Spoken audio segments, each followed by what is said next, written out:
सुकमावती सुकर्णोपुत्री, Wasim Rizvi, Ali Akbar, Alfred ब्रेश Ford. अगर आप पूछेंगे इन तमाम नामों में क्या समानता है, तो वो समानता है कि इन सभी लोगों ने हाल ही में इस्लाम और अपना ईसाई धर्म छोड़कर मूल धर्म यानी कि सनातन धर्म में वापसी कर ली है। अब बड़ा सवाल यह उठ रहा है कि अचानक पूरे विश्व में ऐसा क्या हो गया कि सनातन संस्कृति की तरफ इस कदर आकर्षण बढ़ता जा रहा है। लोग इस्लाम और ईसाइयत को छोड़कर सनातन धर्म की तरफ क्यों आकर्षित हो रहे हैं, क्यों घर वापसी कर रहे हैं। ये ऐसे तमाम सवाल हैं जो इस पे चर्चा करना बेहद जरूरी है, जवाब जानना बेहद जरूरी है। लिहाजा हमने प्रसिद्ध इतिहासकार, विश्लेषक और वरिष्ठ पत्रकार श्री रमेश शर्मा जी को स्टूडियो में आमंत्रित किया। आपका बहुत बहुत स्वागत है सर। विषय पे आप लगातार गहन चिंतन करते हैं, पढ़ते हैं, मनन करते हैं और कई किताब भी खंगालते हैं। समसामयिक विषयों पर आप चर्चा भी करते रहे हैं। क्या निष्कर्ष आप पाते हैं कि आखिर अचानक ऐसा विश्व में क्या हो रहा है कि सनातन संस्कृति और धर्म के प्रति लोगों में रुझान बढ़ रहा है? देखिए, इसके आशुतोष जी दो कारण हैं। प्रकृति का नियम है कि प्रकृति जिस शून्य से शुरू होती है उसी शून्य पर आकर के ठहरती है। जैसे हम देखते हैं कि प्रातःकाल सूरज उगता है और उसके बाद आप देखें तो शाम होने के बाद पुनः सूर्य होता है। तो पूरी संसार में जो धर्मों की शुरुआत हुई है, पंथों की शुरुआत हुई है, आस्था की शुरुआत हुई है, वो सनातन धर्म से शुरुआत हुई है। सनातन धर्म से लोग यहाँ वहाँ गए और उसके बाद अब उनको सनातन धर्म पर ही लौटना है।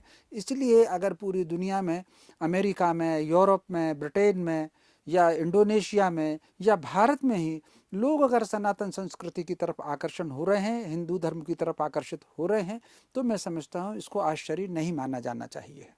सर, एक बड़ी बात इस पर देखने को मिल रही है, बड़ी चिंतन की बात है कि पहले लोग भी हिंदू धर्म में आते थे, हालांकि उसमें संख्या कम रहती थी, लेकिन बड़ा खामोशी से सनातन धर्म में वो प्रवेश कर जाते थे और कोशिश करते थे कि भाई सार्वजनिक तौर पर उनकी पहचान वैसी बनी रहे, भले मान्यताओं में वो तब्दीली कर लिया करते थे। लेकिन अब कई नामचीन हस्तियां जो घोषित तौर पर इस्लाम के प्रतिनिधि रहते हैं, वो सनातन धर्म में वापसी कर रहे हैं। और न केवल वापसी कर रहे हैं, वो अब खुलकर इस्लाम के खिलाफ बयान भी दे रहे हैं, खुलकर।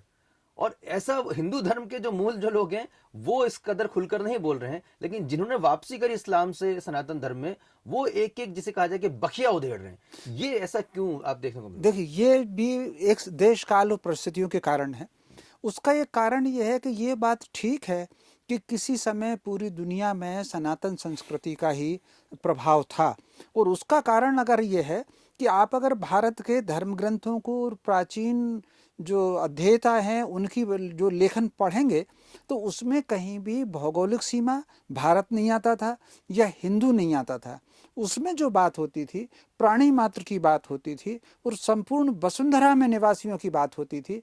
कहा गया है कि वसुधैव कुटुंबकम, यानी पूरे संसार एक कुटुंब है, ये इस बात पर बात होती थी।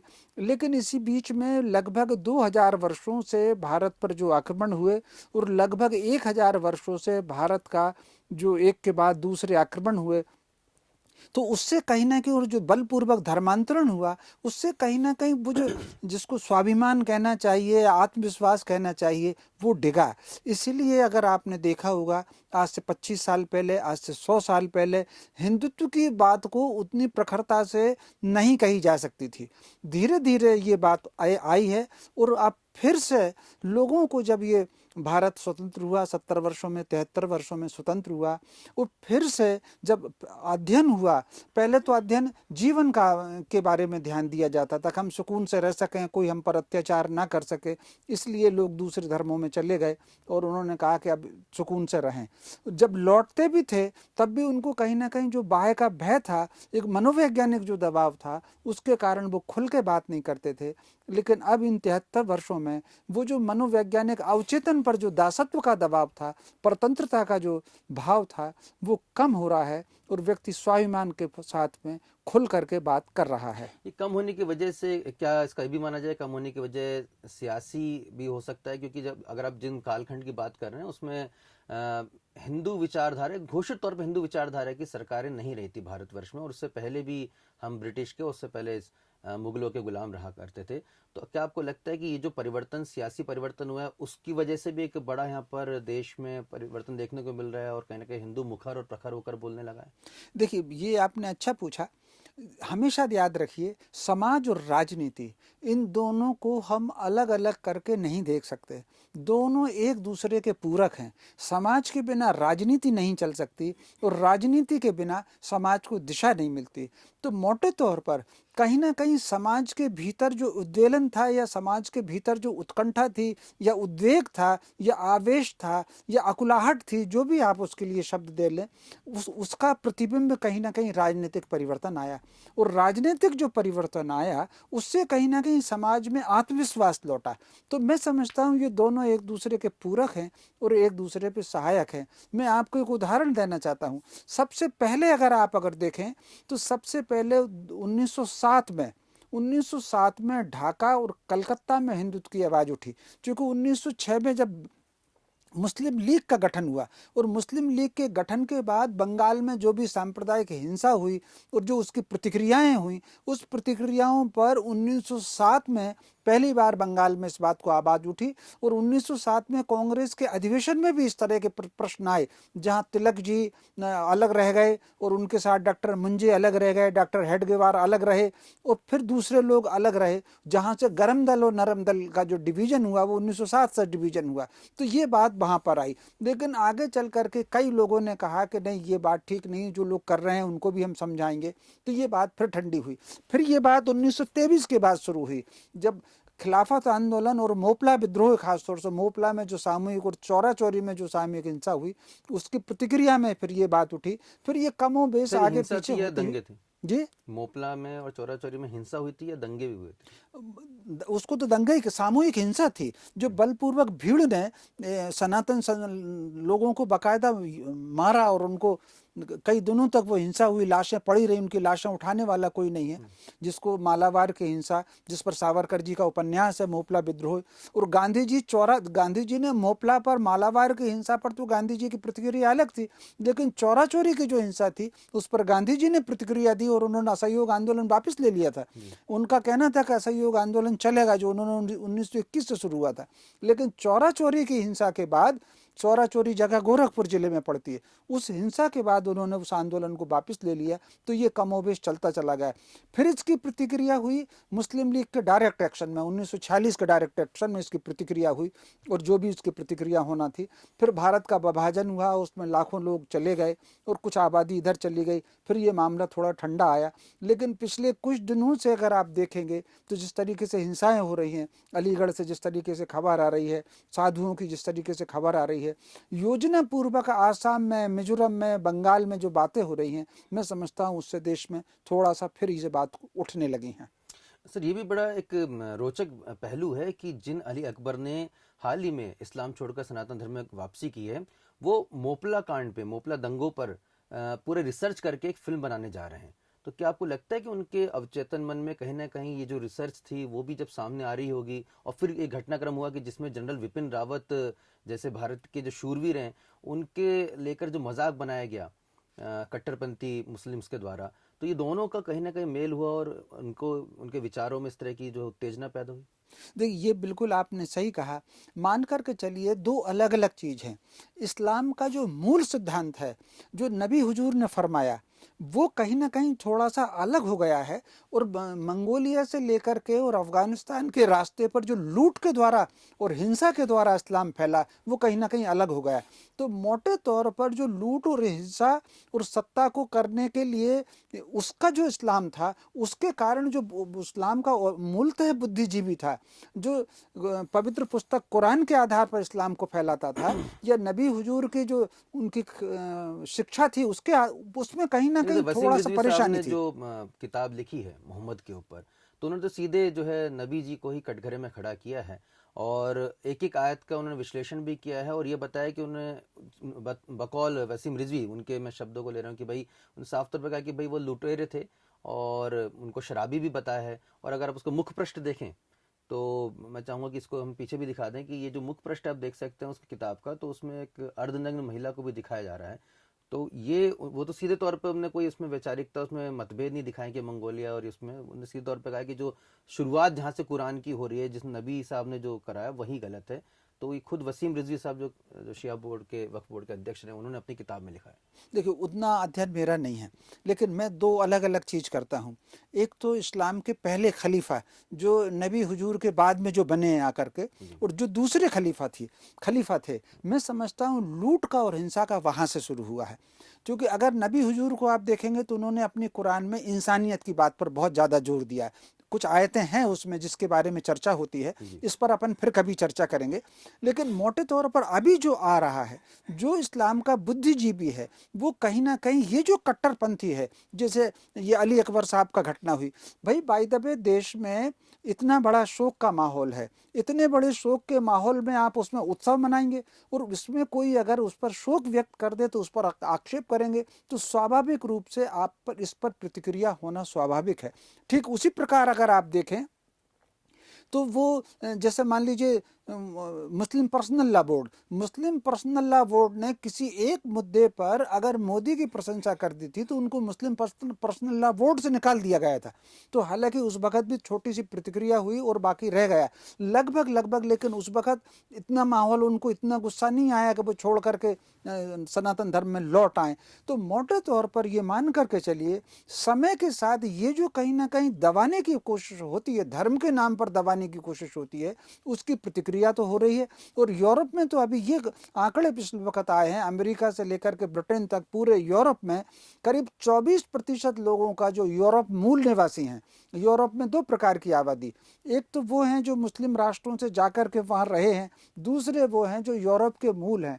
जो यूरोप के मूल हैं उन्होंने किसी वजह से जो इस्लाम ग्रहण कर लिया था, उसमें से 24% लोग, ये खबर आई थी सोशल मीडिया पर तो ये बहुत चली, उसमें से फिर से लौट रहे हैं। उसमें से सबसे ज़्यादा लोग जो आ रहे हैं वो सनातन धर्म में आ रहे हैं।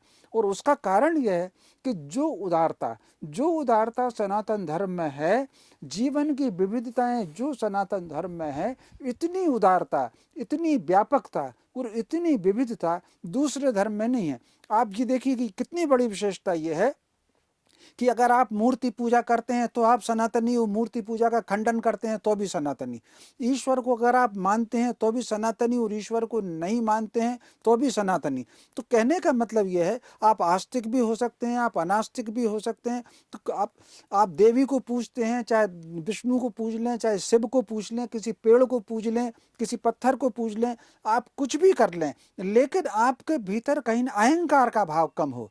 जब भी हम किसी को भी पूजने जाते हैं, आप अगर मजार पर भी चले जाएं तो भी सनातन धर्म में कोई फर्क नहीं पड़ता।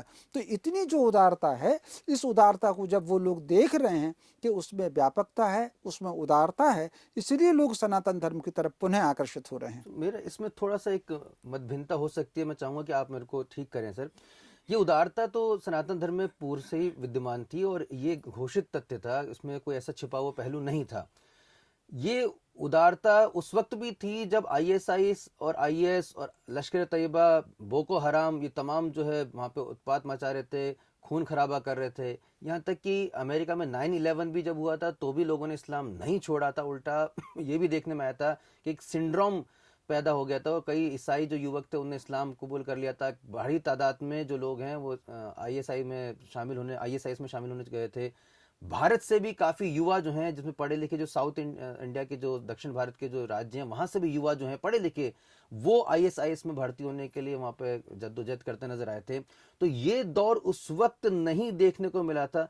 क्या मैं ये कह सकता हूं कि जब भारत के लोगों ने, या खुलकर कहूं तो सनातन धर्मावलंबियों ने अब मुखर अपनी आवाज की है, अपना शौर्य का प्रदर्शन किया है और चीन और पाकिस्तान को मुंहतोड़ यहाँ पे जवाब दिया जा रहा है, अपनी सनातन संस्कृति को बचाने के लिए मुखर हो रहे हैं और अगर यूट्यूब के जरिए और सोशल मीडिया के जरिए अपनी आवाज बुलंद कर रहे हैं, तो अब जो है वो जो तथ्य जो है, कहने के शौर्यता, शूरवीरता, मुखरता, प्रखरता, उसकी वजह से अब दूसरे लोग भी सनातन धर्म की तरफ आकर्षित हो रहे हैं। क्योंकि कहीं ना कहीं जो युवा है वो उसका तेज चाहिए, उसको चाहिए कि हाँ भाई यहाँ पर कुछ दम है, कुछ खम है।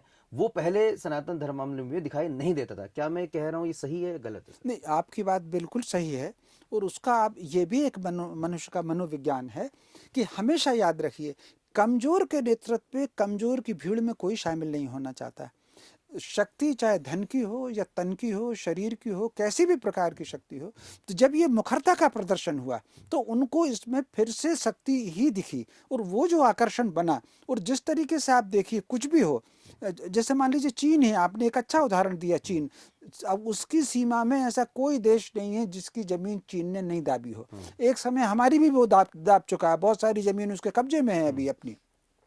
लेकिन अगर आप देखें पिछले काफ़ी दिनों से हमने चीन को भी उत्तर दिया है, पाकिस्तान को भी उत्तर दिया है, बर्मा में भी उत्तर दिया है। तो कहीं ना कहीं ये जो स्वाभिमान संपन्नता का स्वगौरव जो आया है समाज में भी और देश में भी, उसके आकर्षण के कारण भी लोगों में आत्मविश्वास लौटा और इससे आकर के जुड़ने लगे हैं। क्या इसमें सर ये भी आप पहलू जोड़ना चाहेंगे कि बॉलीवुड के जरिए, मुंबई फिल्म इंडस्ट्री के जरिए जो हिंदुओं को बिल्कुल कहा जा सकता है कि घृणा का पात्र दिखाते थे, उनको कुटिल दिखाते थे, उनकी महिलाओं के साथ लव जिहाद की वो दिखाते थे, तमाम जो कथित हीरो, क्योंकि असली हीरो तो हमारे देश के सैनिक हैं, जो कथित हीरो एक्टर नहीं हैं, वो उसको कहीं ना कहीं वो लव जिहाद के वो शिकार होते हुए दिखते थे। तो एक स्वाभिमान जो आपने जिसकी बात करी है, वो कहीं ना कहीं गौरव की जो बात की वो दिखाई नहीं देता था हिंदुओं में, और युवा उससे इस वजह से कटता जा रहा था। अब जिस तरह से मुखरता प्रखरता, आप जैसे जो वाचक हैं जिन्होंने अपने प्रखर आवाज से इन सब चीज़ों को अंडरलाइन किया है, बताया लोगों को, तो इसका भी अब असर देखने को मिल रहा है कि अब लोग जो हैं उनकी फिल्मों को भी स्वीकार नहीं कर रहे हैं। लगातार जो हमने कई फिल्में देखी हैं जो पिटी हैं, जिसमें अघोषित तौर पर हिंदुओं को कन्वर्जन का शिकार करने की चेष्टा की गई थी, तो वो कहीं ना कहीं लगातार जब पिटना शुरू हुई हैं तो उससे भी कहीं ना कहीं असर बेहतर हुआ है और लोगों को अपनी सनातन संस्कृति के बारे में मालूमात हासिल करने में थोड़ी आसानी हुई है। ये बिल्कुल आपने सही कहा। और उसका कारण ये है कि फिल्मों को भी जो शुरुआत हुई है, मैं उसको कहीं ना कहीं सनातन संस्कृति के विरुद्ध षड्यंत्र का एक हिस्सा ही मानता हूँ। उसका कारण ये है कि भारत में जब वो पहली फिल्म दिखाई गई, मैं समझता हूँ 1886 1896 की बात होगी, तो उसको बाहर से आकर के, हिंदुस्तान से बाहर से आकर के चर्च को उन्होंने विश्वास में लेकर के जो पहला प्रदर्शन हुआ था वो दिखा। और आप फिल्में आप देख लीजिए, ज़्यादातर फिल्मों में किसी ब्राह्मण को ऐसा दिखाएंगे कि कोई पुजारी को बिल्कुल 420 टाइप और धोखा दे करके मूर्ख बना करके पैसे लेना, किसी क्षत्रिय को राजपूत को ऐसा दिखाएंगे कि वो ज़मीनों पे कब्जा कर रहा है, स्त्रियों का हरण कर रहा है, किसी वैश्य को ऐसा दिखाएंगे कि वो फर्जी कर रहा है, बही खाते में हेर फेर करके लोगों को तंग कर रहा है। फिर चर्च का जो अभियान था कि कहीं ना कहीं सनातन संस्कृति के जो प्रतीक लोग हैं उनकी छवि खराब हो और जो सामान्य वर्ग है उसको वो ईसाई धर्म में ला सकें, ये चर्च की कोशिश थी। इसलिए वो वनवासियों में ज़्यादा सक्रिय हुए और महार समाज में ज़्यादा सक्रिय हुए। और फिर इसी को फिर वामपंथियों ने कब्जा किया। वामपंथियों को लगता था कि भारत में वर्ग संघर्ष नहीं होगा या वर्ण संघर्ष होगा। अब फिर फिल्मों में दिखाया भी कैसे कि जाकर के बाजार पर जाकर के तो मान्यताएं पूरी हो रही हैं और किसी को बच्चा छोड़ना है तो वो चर्च में जाकर के छोड़ेगा। तो इसके कारण कहीं ना कहीं जो सनातन परम संस्कृति पर आघात लगातार चले फिल्मों के द्वारा भी। आपने जो सही बात कही, एक उदाहरण देना चाहता हूँ, फिल्म आई थी संघर्ष, उसमें ऐसा बताया था कि बनारस के जो पंडे हैं वो कोई हत्याएं करते हैं और लूट करते हैं, ऐसा एक प्रतीक के रूप में एक चरित्र उसमें ऐसा भी दिखाया। तो कुल मिलाकर के अब समय बदला है, तो इसलिए जो षड्यंत्र हैं वो कमजोर हुए हैं, तो लोग सनातन संस्कृति की तरफ आकर्षित हुए हैं।